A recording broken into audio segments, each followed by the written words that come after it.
Halo, kembali lagi bersama saya Retno Wulan di acara Snap SMA Negeri 1 Kasihan Podcast.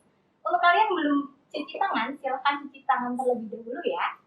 Nah, hari ini saya ditemani oleh salah satu siswa berprestasi dari SMA Negeri 1 Kasihan. Halo Mas, apa kabar? Alhamdulillah baik. Bisa perkenalkan diri dulu Mas? Perkenalkan, nama saya Fahmi Hanif dari 12 MIPA 5 SMA Negeri 1 Kasihan. Perasaanmu sekarang gimana Mas? Kan ini udah masuk ke pembelajaran tatap muka offline setelah 2 tahun online, ini gimana? Tentunya yang pertama itu adalah senang karena bisa bertemu teman-teman dan juga bisa belajar secara luring juga. Tapi di sisi lain juga bingung karena sulit untuk membagi waktu antara pembelajaran, pengembangan aplikasi, dan refreshingnya. Wah, iya ya kalau udah 2 tahun. Jadi kadang-kadang masih masih ingin online lagi gitu ya, kan waktunya lebih banyak. Nah, ini kan Mas Suran katanya juara nih, juara apa bisa diceritakan? Alhamdulillah saya itu kemarin bisa mendapat medali perak dari event fiksi, yaitu Festival Inovasi dan Kewirausahaan Siswa Indonesia tahun 2021 dari bidang desain interaktif, animasi, dan video kategori ongoing. Juara berapa nih? Juara 2, nah medali perak. Medali perak ya. Wah. Kan tadi ongoing itu bikin sesuatu atau gimana? Ongoing itu secara singkatnya itu uh, ya sudah berjalan selama lebih dari 3 bulan lah. Membuat sesuatu. Ya. Kalau Mas Ervan Hanif sendiri membuat apa nih? Saya itu membuat sebuah aplikasi yaitu e-gamelan, di mana dengan aplikasi ini kami buat itu sebagai media pembelajaran dan juga media bermain berbagai gamelan Jawa, khususnya itu di smartphone Android. Gamelan gitu ya Mas. Berarti gamelan tapi elektronik. Nah, kok bisa sih dapet ide gamelan? Itu dari mana ya Mas? Musik gamelan Jawa itu kan merupakan salah satu karya seni musik tradisional Indonesia ya, dan juga budaya asli Indonesia yang tentunya perlu dijaga kelestariannya karena memiliki nilai yang sangat tinggi dan juga sebagai identitas bangsa juga. Tapi kan salah satu kendala yang dihadapi dalam menjaga kelestarian alat musik tradisional ini kan salah satunya itu tidak semua kampung ataupun sekolah memiliki perangkat gamelan Jawa karena harganya yang relatif mahal juga kan, dan juga space-nya kan bisa dibilang lumayan. Nah itu kan dengan adanya perkembangan teknologi informasi dan komunikasi saat ini kan berkembang pesat ya, tentunya dapat dimanfaatkan sebagai solusi untuk membuat sebuah aplikasi di mana pengguna dapat memainkan dan belajar gamelan Jawa. Terlebih lagi di masa pandemi ini kan banyak sanggar yang harus tutup. Berarti ini ya Mas, tadi kan gamelan itu untuk belajar dan uh, menggantikan gamelan ketika gamelannya itu nggak ada. Apakah berarti dia itu diciptakan untuk menggeser gamelannya asli? Ya bukan begitu Kak, tapi kan dengan adanya aplikasi ini kan dapat menjadi sarana untuk mendigitalisasi gamelan Jawa dan juga mendukung proses pembelajarannya. Contohnya begini, misalnya dari sanggar nih, sudah belajar misalnya notasi Latrang Asmorondono. Nah terus pulang dari rumah kan bisa belajar atau berlatih melalui aplikasi ini. Oh iya ya, kalau kita belajar nggak mungkin kalau kita beli sendiri gitu kan mahal ya tadi ya, mahal terus punya cuma satu gitu di rumah buat latihan gitu juga mungkin ini ya kalau jadi pribadi kalau sanggar sih ya emang buat sanggar, tapi kalau buat pribadi kan hanya untuk sementara aja ya, jadi ini untuk belajar di rumah itu untuk menghafalkan. Oh iya iya iya. Iya. Berarti tadi untuk mendigitalisasi musik juga, berarti bisa direkam dong ini. Bisa ada juga fitur untuk mengarahkan diri sendiri itu ada dengan fitur studio. Terus uh, tapi tentunya ya kalau untuk pentas ataupun penampilan itu ya harus menggunakan gamelan yang asli ya. Karena kan feel pertunjukannya jelas sangat berbeda. Oh iya, ini aku punya cerita sih dulu 2016 apa 2017 itu aku juga ke Surakarta ada pagelaran musik di situ saya diajak teman saya ada pagelaran musik dan ternyata itu menampilkan gamelan juga ada gamelan gitu terus yang saya rasakan itu cuman beberapa orang main HP terus kemudian backsoundnya gending Jawa jadi kayak ini pertunjukan apa iya betul betul betul betul jadi ini digunakan untuk mendukung ya mas ya saya setuju sih karena feelnya itu nggak dapet kalau buat pentas gitu ya mas nah boleh diceritain nggak mas gimana mas Farhan membuat gamelan ini sampai juara fiksi Awal pandemi itu sebenarnya udah mencari aplikasi gitu di Play Store saat itu, tapi ya nemu sih aplikasi tapi kok larasnya kurang pas gitu, najarnya kurang pas gitu. Nah, kebetulan juga saat itu ada temanku yang sedang mengembangkan sebuah game Aditya Rizky MIPA 1, aku kenal. Nah, dari situ kemudian terinspirasi lah untuk membuat aplikasi. Kemudian mulai belajar dari belajar pemrograman, editing audio dan lain-lain itu dari nol. Pada akhirnya itu bisa rilis aplikasi sekitar akhir bulan Juli 2020. Tapi tentunya kan waktu itu masih sangat perlu pengembangan lebih lanjut gitu. Dan saat itu saya belum belum kenal fiksi itu, jelas nggak tahu apa itu fiksi. Uh, Malah bisa dibilang kena fiksi itu nggak sengaja. Kalau tidak salah itu bulan Oktober atau November 2020 itu kan ada kegiatan pembinaan mengenai penelitian dan kewirausahaan. Pada waktu itu justru saya malah sebenarnya cuma terpaksa sih. Karena kan minimal per kelas itu ada 2 orang perwakilan lah. Di situ udah aku tunggu list kok cuma 1 orang yang ngelis gitu. Ya sudah daripada kosong sebagai ketua kelas 2 tahun waktu itu yuk tak ngalah aja lah daripada kosong gitu kan. Ternyata dari pengalaman itu kok malah mengubah persepsiku mengenai penelitian. Dari yang awalnya itu tak pikir penelitian itu cuma sebatas penelitian kimia itulah. Jadi dari itu malah bisa tahu kalau penelitian itu bisa sangat luas sekali, malah bidangnya banyak sekali, bisa dari ilmu-ilmu sosial, sains dan teknologi sampai ilmu-ilmu terapan. Kemudian singkat cerita, setelah beberapa kali pertemuan gitu kan pembinaannya, sekolah kan meminta supaya ada beberapa siswa bisa mengirimkan proposal opsi atau fiksinya itu untuk seleksi ke Disdikbora DIY supaya bisa mendapat bimbingan lebih lanjut. Di situ saya tanya Putri, kalau misalnya aplikasi ini masuknya ke opsi atau fiksi ya? Jawablah ternyata lebih cocok ke fiksi.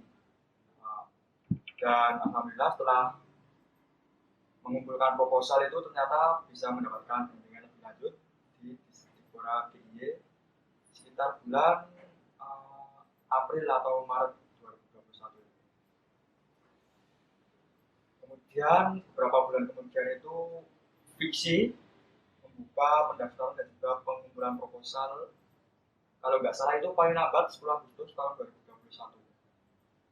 Kemudian langsung fokuskan lagi itu untuk membuat proposal dan alhamdulillah pada bulan Septembernya itu malah terdapat pengumuman bahwa lolos menjadi finalis gitu. Ya mungkin juga karena efek yang kategori ongoing itu lebih sedikit lah saingannya daripada yang bisnis plan. Ih, kamu netting banget nih mas. Ini netting banget. Udah dari awal udah gini. Aku lolos karena ongoingnya tuh dikit. Lo kok bisa sih mikirnya ongoingnya tuh sedikit gitu? Kan untuk ongoing fiksi itu kan persyaratannya kan yaitu minimal sudah berjalan lebih dari 3 bulan. Sedangkan kan kalau bisnis plan kan masih rencana atau baru awal-awal mulai itu kan tentunya lebih banyak lagi lah saingannya gitu. Jadi kalau bisnis plan karena masih planning ya, jadi yang baru tahu pun bisa daftar gitu ya. Kalau yang ongoing itu harus 3 bulan dulu gitu ya. Kemudian itu diberi waktu sekitar 1 bulan lah untuk melengkapi berkas-berkas yang diperlukan dalam Expo Fiksi tahun 2021. Hingga akhirnya itu di bulan Oktober bisa mengikuti serangkaian acara fiksi mulai dari pembukaan, terus ada wawancara dan presentasi dengan juri, terus ada expo atau pameran, kemudian webinar dan juga penutupan dan pengumuman pemenang. Terus Mas Farhan finalis gitu ya tadi. Mas tadi itu kalau nggak salah aku dengar fiksi sama kopsi. Nah bedanya fiksi dan kopsi ini apa ya mas? Aku nggak tahu. Fiksi itu lebih ke inovasi dan kewirausahaannya. Sedangkan kan kalau kopsi itu lebih ke penelitiannya. Oh jadi lebih ke penelitian yang kayak kimia fisika gitu. Ya banyak sih bedanya kan. Gantung ada juga metode penelitian gitu kan. Oh iya. Ya, level lah.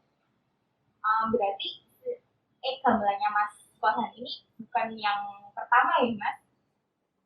Ya, Bukan pertama yang hadir gitu. Bedanya punyanya Mas Farhan dengan yang sudah ada sebelumnya Mas Farhan itu tentu berbeda kan. Tentu punya Mas Farhan juga ada keunggulan gitu. Nah, apa nih Mas keunggulannya? Dari saya sendiri itu dalam aplikasi itu kan ada beberapa fitur unggulan, misalnya seperti gending, di mana dengan fitur ini pengguna dapat belajar beberapa notasi karakter sederhana. Kemudian ada juga fitur studio, di mana pengguna dapat mengaransemen gending sendiri, dan juga ada fitur multiplayer online, di mana pengguna dapat bermain bersama pengguna lainnya secara online. Oh, berarti ya memang lebih bagus ya Mas ya. Bisa di-download di mana Mas? Bisa di-download di Play Store. Ya, nanti kapan-kapan aku akan download deh Mas. Siap. Nah, ini kan tadi Mas Farhan itu udah ini gendeng ya. Tentunya menurut Mas Farhan itu kebudayaan itu penting gitu ya. Sebenarnya seberapa pentingnya sih kebudayaan itu dan harus dijaganya itu kenapa? Tentunya itu penting lah, karena kan kebudayaan sendiri itu merupakan identitas suatu wilayah bahkan negara. Mengapa harus dijaga? Ya kan karena itu tadi, budaya inilah yang menjadi identitas atau pembeda masing-masing daerah. Kalau misalnya kebudayaan itu hilang atau punah kan berarti nggak punya identitas. Oh iya, jangan sampai ada globalisasi itu menghilangkan jati diri kita ya sebagai orang Indonesia, sebagai orang Jawa khususnya ya. Jadi tetap bisa kenal dengan gending Jawa. Gitu. Nah, ini kan dari tadi saya baru kenal Mas Farhan sebagai sosok yang berprestasi, sosok yang menciptakan e-gamelan nih Mas. Nah, saya pengen tahu nih Mas, sosok Mas Farhan di mata Mas Farhan sendiri itu orangnya seperti apa? Kalau boleh jawab ya, saya sendiri itu ya sebenarnya cuma siswa biasa lah, bukan siswa yang ambisius gitu, enggak rajin yo enggak juga, bahkan tugas pun banyak yang hampir satu deadline atau bahkan hari hanya itu baru dikerjakan gitu. Terus ulangan juga banyak yang revisi gitu. Malah pernah juga itu ulangan harian perlu revisi 2 kali gitu karena nilainya masih kurang gitu. Bentar. Ulang harian sampai 2 kali. Ya, 2 kali revisi. Kemarin bukannya online ya? Kalau online kan biasanya sih banyak siswa itu yang karena kan di rumah bebas banget ya. Online itu bisa nyontek di Google lah atau buka buku lah kayak gitu. Kok Mas Farhan ini? Nah, ini yang banyak dilupakan pelajar ya. Tujuan utama dari ulangan kan untuk mengukur kemampuan kita itu sampai mana toh. Kalau misalnya ulangannya hasil nyontek kan kita nggak tahu batas kemampuan kita itu sampai mana toh, kan kita nggak tahu. Terus juga tanggung jawab kita kan nggak tahu, nggak bisa dipertanggungjawabkan gitu. Misalnya kita ditanya seputar soal nih di luar pembelajaran, tapi kita malah nggak tahu jawabannya kan memalukan, ironis. Oh, hebat sekali nih Mas Farhan. Jadi masih sebagai siswa sadar gitu ya Mas ya bahwa kemampuan kita ya kalau bisa nilai kita ya sesuai dengan kemampuan kita sendiri. Ya, ya, jangan heran juga lah kalau pejabat-pejabat banyak yang korup lah, wong dari hal-hal kecil aja kan seperti nyontek tadi kan kurang jujur gitu loh, bisa menimbulkan benih-benih koruptor lah. Nah, contohnya lain kan juga ada joki skripsi gitu kan bisa menimbulkan benih-benih ketidakjujuran gitu. Jadi lebih jujur, jadi orang yang lebih jujur gitu ya. Super sekali Mas, menarik sekali ya Mas obrolan kita pada hari ini. Mas Farhan juga keren sekali, super sekali, orang yang jujur. Satu kata buat Mas Farhan, keren. Nah, ini kita mau closing nih Mas, closing ke kamera sebelah sana ya Mas. Snap, tahu Mas Snap? Namanya tahu tapi mendetailnya itu belum tahu. Oh iya. Jadi SNAP itu akronim dari SMA Negeri 1 Kasihan Podcast. S itu SMA, N itu negeri, A-nya itu dari kata kasihan, PS-nya itu dari kata podcast. Jadi SNAP akronim dari SMA Negeri 1 Kasihan Podcast. Nah, SNAP sendiri itu kan dari kata snap ya, SNAP. Nah, Itu kalau dari bahasa Inggris itu kan artinya memotret. Jadi di sini itu SNAP mau memotret segala sisi dari SMA Negeri 1 Kasihan. Kalau memotret kan nggak hanya dari depan ya Mas? Iya jelas. Dari atas, dari bawah, ya, dari samping, dari tengah mungkin. Nah, ini maksudnya gitu. SNAP, SMA Negeri 1 Kasihan Podcast. Ini nanti gini ya Mas, ini kan foto ya, foto potret. SNAP, SMA Negeri 1 Kasihan Podcast. 1 Kasihan Podcast. Oke, kita closing ya Mas.